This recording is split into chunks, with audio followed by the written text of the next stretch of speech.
Hi dears, എല്ലാവർക്കും പുതിയ വീഡിയോയിലേക്ക് സ്വാഗതം. അപ്പോൾ ഇന്ന് രാവിലെ മുതലുള്ള വിശേഷങ്ങളാണ്. രാവിലെ ബ്രേക്ക്ഫാസ്റ്റ് ഉണ്ടാക്കാനായിട്ട് ഇന്നലെ അപ്പത്തിന് മാവ് അരച്ച് വെച്ചതാട്ടോ ഇത്. അപ്പോൾ ഇതിന്ന് റാഗിപ്പൊടിയൊക്കെ ചേർത്തിട്ടാണ് അപ്പം ഉണ്ടാക്കുന്നത്. സാധാരണ നമ്മുടെ വെള്ളപ്പത്തിൻ്റെ മാവിലേക്ക് ഒരു 3 ടേബിൾ സ്പൂൺ റാഗിപ്പൊടിയും കൂടി ഇട്ട് കൊടുത്തു. അപ്പോൾ നമുക്ക് ഈ കുട്ടികൾ റാഗി മാത്രമായിട്ട് കൊടുക്കുമ്പോൾ കഴിക്കാൻ ഭയങ്കര ബുദ്ധിമുട്ടാണ്. അപ്പോൾ ഇങ്ങനെ സാധാരണ അപ്പം ഉണ്ടാക്കണതിൻ്റെ കൂടെ ചേർത്തിട്ട് മിക്സ് ചെയ്ത് നമ്മൾ എന്തെങ്കിലുമൊക്കെ ഉണ്ടാക്കുകയാണെങ്കിൽ അവരത് കഴിച്ചോളൂല്ലോ എന്ന് വിചാരിച്ചിട്ടാണ്. അപ്പോൾ സാധാരണ അപ്പം ബാറ്റർ തന്നെയാണ്, അതിലേക്ക് കുറച്ച് റാഗിപ്പൊടി ചേർത്തിട്ടുണ്ടെന്ന് മാത്രമേ ഉള്ളൂ കേട്ടോ. അങ്ങനെ അപ്പമൊക്കെ റെഡിയാക്കി. പിന്നെ ചിക്കൻ കറിയുടെ കുറച്ച് ഉണ്ടായി ബാലൻസ്, അപ്പോൾ അത് വെച്ചിട്ട് ആണ് അവർ അപ്പം കഴിച്ചത്.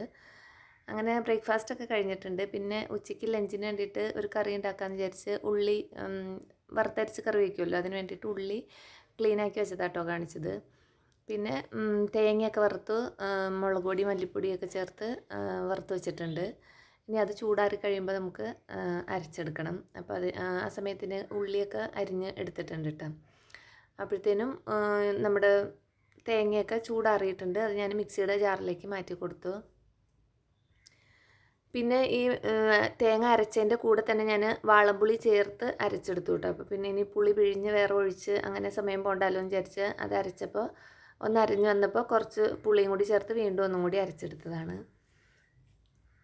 പിന്നെ ചട്ടി ചൂടാക്കി വെളിച്ചെണ്ണ ഒഴിച്ച് കടുകൊക്കെ പൊട്ടിച്ച് ഉലുവയും പൊട്ടിച്ച് 2 വറ്റൽമുളകും വേപ്പിലേക്ക് ഇട്ടിട്ട് നേരെ താളിച്ചിട്ട് ഇനി കറി അങ്ങോട്ട് വയ്ക്കാമെന്ന് വിചാരിച്ചു. അപ്പോൾ ഇനി വീണ്ടും താളിക്കാനായിട്ട് നിൽക്കണ്ടല്ലോ, എന്തായാലും ഈ പാത്രം ചൂടായി തന്നെയാണ് ഇരിക്കുന്നത്.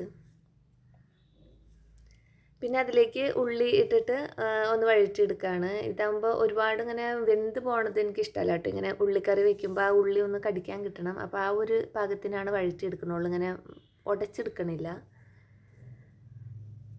അതങ്ങനെ വഴന്നു വരുമ്പോൾ പാകത്തിന് വഴന്നെന്ന് കാണുമ്പോൾ നമുക്ക് അരച്ച് വെച്ചിട്ടുള്ള അരപ്പിട്ട് കൊടുക്കാം.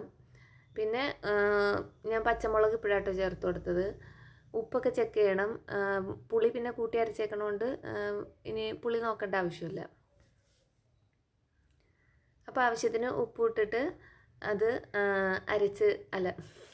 വഴന്നു വരുമ്പോൾ അരപ്പൊഴിച്ചിട്ട് വെള്ളമൊക്കെ നമ്മുടെ പാകത്തിന് നോക്കി ലൂസാക്കി എന്തോരം വെള്ളം വേണം അതിനനുസരിച്ച് എടുക്കാം. അപ്പോൾ അരപ്പ് ഒഴിക്കുമ്പോൾ തന്നെ ഇപ്പോൾ ഈ അരപ്പ് നല്ല കുറുകിയ അരപ്പാണ്. അപ്പോൾ കുറച്ച് വെള്ളം കൂടി എന്തായാലും ചേർക്കേണ്ടി വരും. ഈ ഉള്ളിക്കറി വെച്ചിട്ട് ഒരു ഉണക്കമീൻ ഫ്രൈ ഉണ്ടെങ്കിൽ സൂപ്പറാട്ടോ ചോറ് കഴിക്കാനായിട്ട്. എനിക്ക് ഭയങ്കര ഇഷ്ടമാണ് ഈ ഉള്ളിക്കറിയുടെ കൂടെ ഉണക്കമീൻ കൂട്ടിയിട്ട് ഊണ് കഴിക്കണത്. അപ്പം ഞാനൊരു ഉണക്കമീൻ ഇതിൻ്റെ ഇടയ്ക്ക് ഫ്രൈ ചെയ്ത് വെച്ചിട്ടുണ്ട് കേട്ടോ. അത് ഞാൻ വീഡിയോ ഒന്നും എടുത്തില്ല. പിന്നെ രാവിലെ മക്കൾക്ക് ലഞ്ച് ബോക്സിലേക്ക് ഉണ്ടാക്കിയ തോരൻ്റെ കുറച്ചും ഇരിപ്പുണ്ട്. അപ്പം ഇന്ന് ഉച്ചയ്ക്ക് കറികളൊക്കെ ഇതൊക്കെ മതി. പിന്നെ ഇതുപോലെ തന്നെ പാവയ്ക്കയും വറുത്തരച്ച് വയ്ക്കും കേട്ടോ. അതും നല്ല ടേസ്റ്റ് തന്നെയാണ്. അതിനും ഉണക്കമീൻ ഉണ്ടെങ്കിൽ എനിക്ക് നല്ല ഇഷ്ടമാണ്. അങ്ങനെ നമ്മുടെ കറിയൊക്കെ പാകത്തിന് തിളച്ച് കുറുകിയൊക്കെ വന്നിട്ടുണ്ട്. ഈ കറി ഇന്ന് കൂട്ടുന്നതിനേക്കാളും ടേസ്റ്റ് ആയിരിക്കും കേട്ടോ നാളെ ബാലൻസ് ഉണ്ടെങ്കിൽ കൂട്ടാനായിട്ട്. പിന്നെ ഞാൻ രാവിലത്തെ അപ്പം ചുട്ടതിൻ്റെ കുറച്ച് ബാക്കി മാവ് എടുത്ത് വെച്ചിട്ടുണ്ട് കേട്ടോ. വൈകുന്നേരം വട്ടയപ്പം ഉണ്ടാക്കാമെന്ന് വിചാരിച്ച്. അപ്പോൾ ഊണൊക്കെ കഴിഞ്ഞ് ഇനി വൈകുന്നേരത്തെ കാഴ്ചകളാണ്. അപ്പോൾ അതിന് വേണ്ടിയിട്ട് ഞാൻ ആ മാവ് കുറച്ച് ലൂസായിട്ടായിരുന്നേ. അപ്പോൾ അതിലേക്ക് കുറച്ചും കൂടി റവ ഇട്ട് കൊടുത്തു. വറുത്ത റവയോ വറുക്കാത്ത റവയോ ഏതാണെങ്കിലും ഇട്ട് കൊടുക്കാം.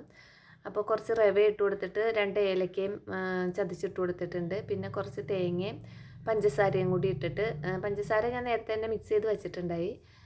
ഇപ്പോൾ റവയും തേങ്ങയും ഏലക്കയാണ് ചേർത്ത് കൊടുത്തത്. എന്നിട്ട് നന്നായിട്ട് മിക്സ് ചെയ്തിട്ട് നമുക്ക് വട്ടയപ്പം ഉണ്ടാക്കിയെടുക്കാൻ വേണ്ടിയാണ്. അപ്പോൾ വട്ടയപ്പം ഉണ്ടാക്കാനുള്ളൊരു പാത്രത്തിലേക്ക് ഞാൻ മാവ് ഒഴിച്ചു കൊടുത്തിട്ടുണ്ട് കേട്ടോ. ഇനി നമുക്കത് ആവിയേറ്റാൻ വയ്ക്കാം. ഇനി ഒരു അപ്പത്തിനും കൂടിയുള്ള മാവ് ബാക്കിയുണ്ട്. അപ്പോൾ ആദ്യം ഇത് ആവിയേറ്റിയിട്ട് വീണ്ടും അടുത്ത ഈ പാത്രത്തിൽ തന്നെ ആവിയേറ്റാന്ന് വിചാരിച്ചിട്ടാട്ടോ. അപ്പോൾ ആദ്യത്തെ അത് റെഡിയായി കിട്ടിയിട്ടുണ്ട്.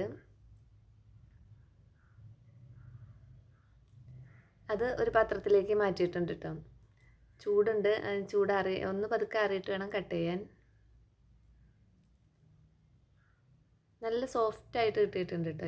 റാഗി ആണെങ്കിലും റാഗിപ്പൊടി ഇതിലുണ്ടെന്ന് പറയേയില്ല കേട്ടോ. കഴിക്കുമ്പോൾ നല്ല ടേസ്റ്റ് ഉണ്ട്. പിന്നെ അടുത്ത ബാറ്റർ ബാക്കി ഉണ്ടായത് അടുത്ത അപ്പത്തിനും കൂടി ഞാൻ ഒഴിച്ച് അതും ആവിയേറ്റാനായിട്ട് വയ്ക്കാം. അപ്പോൾ ഇന്നിപ്പോൾ ചായക്ക് ഇതൊരെണ്ണം തന്നെ മതിയാവും. അത് ഞാൻ കട്ട് ചെയ്തിട്ടുണ്ട്. പിന്നെ അതിനിടയ്ക്ക് പോയി ചായയും ഇട്ടിട്ടുണ്ട്.